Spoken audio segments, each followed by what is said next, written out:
ಕೊಪ್ಪಳ ಜಿಲ್ಲೆಯ ಗಂಗಾವತಿ ತಾಲೂಕಿನ ಐತಿಹಾಸಿಕ ಪ್ರಸಿದ್ಧ ಅಂಜನಾದ್ರಿ ಬೆಟ್ಟದಲ್ಲಿರುವ ಆಂಜನೇಯ ಸ್ವಾಮಿ ದೇಗುಲದಲ್ಲಿ ಇಂದು ಹನುಮ ವ್ರತಾಚರಣೆ ನಡೀತಾ ಇದ್ದು ಜಿಲ್ಲಾಡಳಿತ ಸಿದ್ಧವಾಗಿದೆ.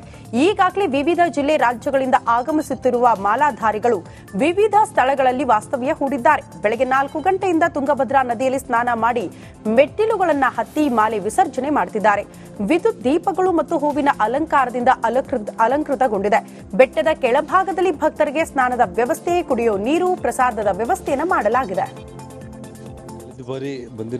ಭಕ್ತಾದಿಗಳನ್ನ ಸುಮಾರು 1 ಲಕ್ಷಕ್ಕೂ ಹೆಚ್ಚು ಅನ್ನೋದನ್ನ ಅಧಿಕಾರಿಗಳು ಪ್ರಸಾದ ವಿತರಣೆ ಒಂದು ಲೆಕ್ಕಾಚಾರದಲ್ಲೇ ಹೇಳಿರುವಂಥದ್ದು. ಈ ಬಾರಿ ಸುಮಾರು 2 ಲಕ್ಷಕ್ಕೂ ಹೆಚ್ಚು ಹನುಮ ಮಾಲಾಧಾರಿಗಳೇ ಬರ್ತಾ ಇದ್ದಾರೆ ಅನ್ನೋದು ನಮಗೆ ಬಂದಿರುವಂಥ ಮಾಹಿತಿ ಎಲ್ಲ ಜಿಲ್ಲೆಗಳಿಂದ ಕೂಡ. ಸೊ ಹಾಗಾಗಿ ಇವತ್ತು ತಾವು ಈಗಾಗಲೇ ಬಂದೆಲ್ಲ ವೀಕ್ಷಣೆ ಮಾಡಿದ್ದೀರಿ, ಮಾಧ್ಯಮ ಸ್ನೇಹಿತರೆಲ್ಲರೂ ಕೂಡ. ಎಲ್ಲ ಒಂದು ರೀತಿಯಲ್ಲಿ ವ್ಯವಸ್ಥೆಗಳು ಇವತ್ತು ಇಲ್ಲಿ ತಾವು ನೋಡ್ತಾ ಇರುವಂಥ ಒಂದು ಪ್ರಸಾದ ನಿಲಯದ ಒಂದು ಗದಗ ಬೆಟಗೇರಿ ಅವಳಿ ನಗರದಲ್ಲಿ ಮನೆಗಳನ್ನು ಕಳೆದುಕೊಂಡಿರುವ ನಿರಾಶ್ರಿತರು ಮನೆಗಳನ್ನು ನೀಡುವಂತೆ ಒತ್ತಾಯಿಸಿ ನಾಳೆ ಸುವರ್ಣಸೌಧದ ಮುಂದೆ ಹೋರಾಟಕ್ಕೆ ಪ್ಲಾನ್ ನಡೆಸಿದ್ದಾರೆ.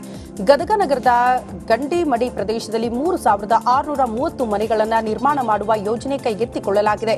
ಅದರಲ್ಲಿ ಮೊದಲನೇ ಹಂತದಲ್ಲಿ 1008 ಮನೆಗಳನ್ನು ಈಗಾಗಲೇ ನಿರ್ಮಾಣ ಮಾಡಲಾಗ್ತಾ ಇದೆ. ಅದರಲ್ಲಿ 240 ಮನೆಗಳನ್ನು ನಿರಾಶ್ರಿತರಿಗೆ ಹಂಚಿಕೆ ಕೂಡ ಮಾಡಲಾಗಿದೆ. ಆದರೆ ಮನೆ ಹಂಚಿಕೆಯಲ್ಲಿ ಗೋಲ್ಮಾಲ್ ನಡೆದಿದೆ ಅಂತ ನಿರಾಶ್ರಿತರು ಆರೋಪ ಮಾಡುತ್ತಿದ್ದಾರೆ.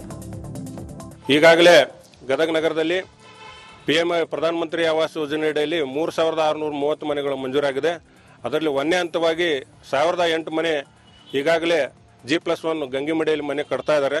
ಅದನ್ನು ಮೂಲ ಫಲಾನುಭವಿಗಳಿಗೆ ಹಂಚಿಕೆ ಮಾಡಬೇಕಾಗಿತ್ತು. 240 ಮನೆ ಈಗಾಗಲೇ ಪೂರ್ಣಗೊಳಿಸಿ ಹಂಚಿಕೆ ಮಾಡಿದ್ದಾರೆ. ಅದನ್ನು ನೈಜ ಫಲಾನುಭವಿಗಳನ್ನು ಕಡೆಗಣಿಸಿ ಇದ್ದವರಿಗೆ ಮತ್ತು ರಾಜಕೀಯ ಪ್ರಭಾವ ಬೀರದಂಥ ವ್ಯಕ್ತಿಗಳಿಗೆ ಮನೆ ಹಂಚಿಕೆ ಮಾಡಿದ್ದಾರೆ. ಇದನ್ನು ನಾವು ಕಡಾಖಂಡಿತವಾಗಿ ನಮ್ಮ ಸಂಘಟನೆ ಮೂಲಕ ಖಂಡಿಸ್ತಾ ಇದ್ದೀವಿ. ಈಗಾಗಲೇ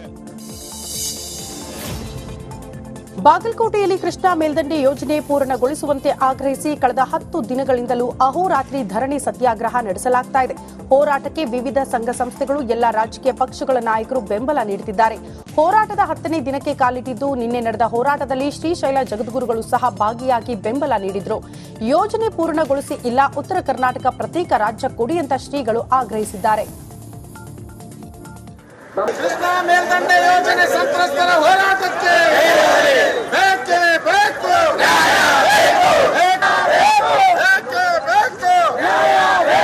ಯಾತಕ್ಕಾಗಿ ಹೋರಾಟ, ಸಂತ್ರಸ್ತರ ಹೋರಾಟಕ್ಕೆ.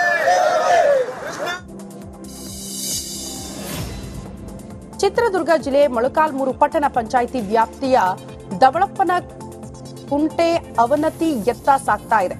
ಮೊಳಕಾಲ್ಮೂರು ತಾಲೂಕು ಪ್ರತಿ ವರ್ಷವೂ ಬರಗಾಲಕ್ಕೆ ತುತ್ತಾಗ್ತಾ ಇದೆ. ಆದರೆ ಕಳೆದ ಕೆಲ ವರ್ಷಗಳಿಂದಲೂ ಕೂಡ ಎಂಥ ಬರಗಾಲ ಬಂದರೂ ಸಹ ಇಡೀ ಮೊಳಕಾಲ್ಮೂರು ಪಟ್ಟಣಕ್ಕೆ ದವಳಪ್ಪನ ಕುಂಟೆ ಕೆರೆ ಇರೋದ್ರಿಂದ ನೀರಿನ ಸಮಸ್ಯೆ ಆಗ್ತಾ ಇರಲಿಲ್ಲ. ಆದ್ರೆ ಈಗ ದವಳಪ್ಪನ ಕುಂಟೆ ಕೆರೆಯಲ್ಲಿ ನೀರಿಲ್ಲದೆ ಖಾಲಿಯಾಗಿದ್ದು ದವಳಪ್ಪನ ಕುಂಟೆ ನಿರ್ವಹಣೆ ಮಾಡುವಲ್ಲಿ ಅಧಿಕಾರಿಗಳು ನಿರ್ಲಕ್ಷ್ಯ ತೋರುತ್ತಿದ್ದಾರೆ ಅಂತ ಗ್ರಾಮಸ್ಥರು ಆಕ್ರೋಶ ಹೊರಹಾಕಿದ್ದಾರೆ. ಮೊಳಕಾಲ್ಮೂರು ಪಟ್ಟಣದ ವ್ಯಾಪ್ತಿಯಲ್ಲಿ ಬರ್ತಕ್ಕಂಥ ದವಳಪ್ಪನ ಕುಂಟೆ ಹಿಂದೆ ಸುಮಾರು ನಾವು ಕೌನ್ಸಿಲ್ ಆದಾಗ ಸುಮಾರು 8-10 ಬೋರು ಅಲ್ಲಿ ಕೊರೆಸಿದಾಗ ಆಗ ನೀರಿರಲಿಲ್ಲ.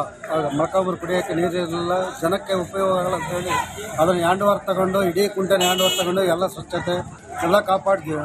ಅದಕ್ಕೆ ನನ್ನ ಗ್ರಾಂಟ್.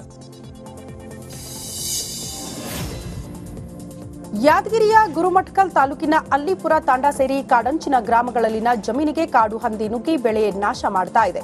ಇದರಿಂದ ಕಂಗೆಟ್ಟ ರೈತರು ಬೆಳೆ ಉಳಿಸಿಕೊಳ್ಳೋದಕ್ಕೆ ಸೀರೆ ಮೊರೆ ಹೋಗಿದ್ದಾರೆ. ಸಾವಿರಾರು ರೂಪಾಯಿ ಖರ್ಚು ಮಾಡಿ ಹೊಸ ಸೀರೆ ಖರೀದಿ ಮಾಡಿ ಜಮೀನಿನಲ್ಲಿ ಕಟ್ಟಿ ಕಾಡು ಹಂದಿಗಳ ಕಾಟದಿಂದ ಬೆಳೆ ರಕ್ಷಣೆ ಮಾಡ್ತಿದ್ದಾರೆ. ಜಮೀನುಗಳ ಬೆಳೆ ರಕ್ಷಣೆಗೋಸ್ಕರ ಅಡಿವೆಂದಿಗಳ ಅರಬಟ್ಟಗ ರೈತ ಏನದಂದ್ರೆ ಆ ಬೆಳ್ಳಿ ಮುಳ್ಳು ತಂತಿ ಹಾಕಿದ್ರು ಕೂಡ ಅವು ಮುರಿದಾಕಿ ಬೆಳೆ ಹಾಳು ಮಾಡ್ತಕ್ಕಂಥದ್ದು ಸರ್ವಸಾಮಾನ್ಯ ಆಗಿದೆ. ಹಾಗಾಗಿ ರೈತ ಏನದಂದ್ರೆ ಹೊಸ ಹೆಡೆ ಏನಂದ್ರೆ ಹೊಲ ಸುತ್ತ ಕಡೆ ಎಲ್ಲ ಸೀರೆಗಳು ಕಟ್ಟತಕ್ಕಂಥದ್ದು. ಕೊಪ್ಪಳ ಜಿಲ್ಲೆಯ ಗಂಗಾವತಿ ತಾಲೂಕಿನ ಐತಿಹಾಸಿಕ ಪ್ರಸಿದ್ಧ ಅಂಜನಾದ್ರಿ ಬೆಟ್ಟದಲ್ಲಿರುವ ಆಂಜನೇಯ ಸ್ವಾಮಿ ದೇಗುಲದಲ್ಲಿ ಇಂದು ಹನುಮ ವೃತಾಚರಣೆ ನಡೀತಾ ಇದ್ದು ಜಿಲ್ಲಾಡಳಿತ ಸಿದ್ಧವಾಗಿದೆ.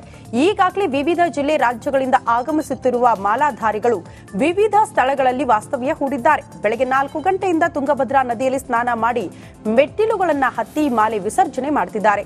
ವಿದ್ಯುತ್ ದೀಪಗಳು ಮತ್ತು ಹೂವಿನ ಅಲಂಕಾರದಿಂದ ಅಲಂಕೃತಗೊಂಡಿದೆ. ಬೆಟ್ಟದ ಕೆಳಭಾಗದಲ್ಲಿ ಭಕ್ತರಿಗೆ ಸ್ನಾನದ ವ್ಯವಸ್ಥೆ, ಕುಡಿಯೋ ನೀರು, ಪ್ರಸಾದದ ವ್ಯವಸ್ಥೆಯನ್ನು ಮಾಡಲಾಗಿದೆ.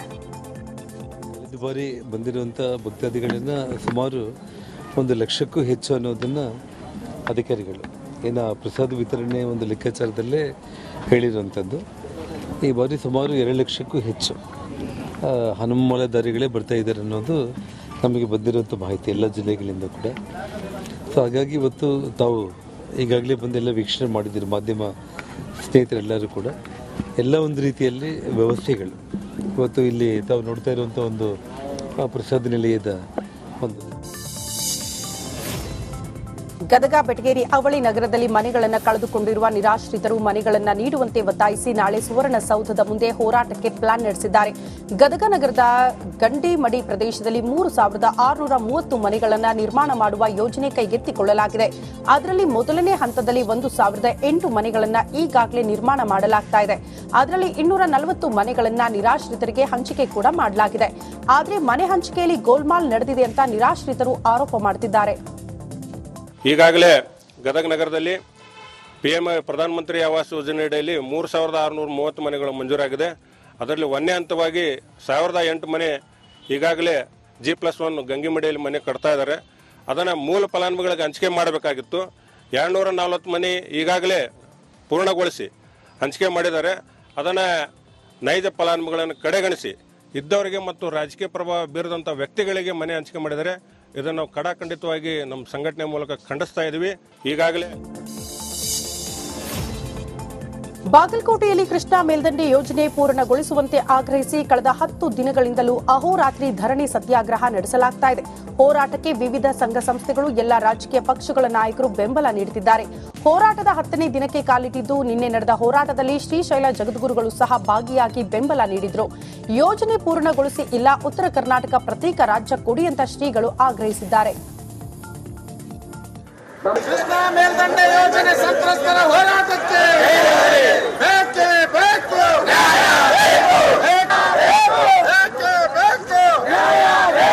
ಯಾತಕ್ಕಾಗಿ ಹೋರಾಟ, ಸಂತ್ರಸ್ತರ ಹೋರಾಟಕ್ಕೆ.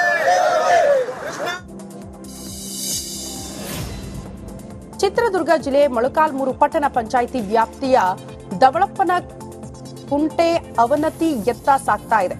ಮೊಳಕಾಲ್ಮೂರು ತಾಲೂಕು ಪ್ರತಿ ವರ್ಷವೂ ಬರಗಾಲಕ್ಕೆ ತುತ್ತಾಗ್ತಾ ಇದೆ. ಆದರೆ ಕಳೆದ ವರ್ಷ ಕೆಲ ವರ್ಷಗಳಿಂದಲೂ ಕೂಡ ಎಂಥ ಬರಗಾಲ ಬಂದರೂ ಸಹ ಇಡೀ ಮೊಳಕಾಲ್ಮೂರು ಪಟ್ಟಣಕ್ಕೆ ದವಳಪ್ಪನ ಕುಂಟೆ ಕೆರೆ ಇರೋದ್ರಿಂದ ನೀರಿನ ಸಮಸ್ಯೆ ಆಗ್ತಾ ಇರಲಿಲ್ಲ. ಆದ್ರೆ ಈಗ ದವಳಪ್ಪನ ಕುಂಟೆ ಕೆರೆಯಲ್ಲಿ ನೀರಿಲ್ಲದೆ ಖಾಲಿ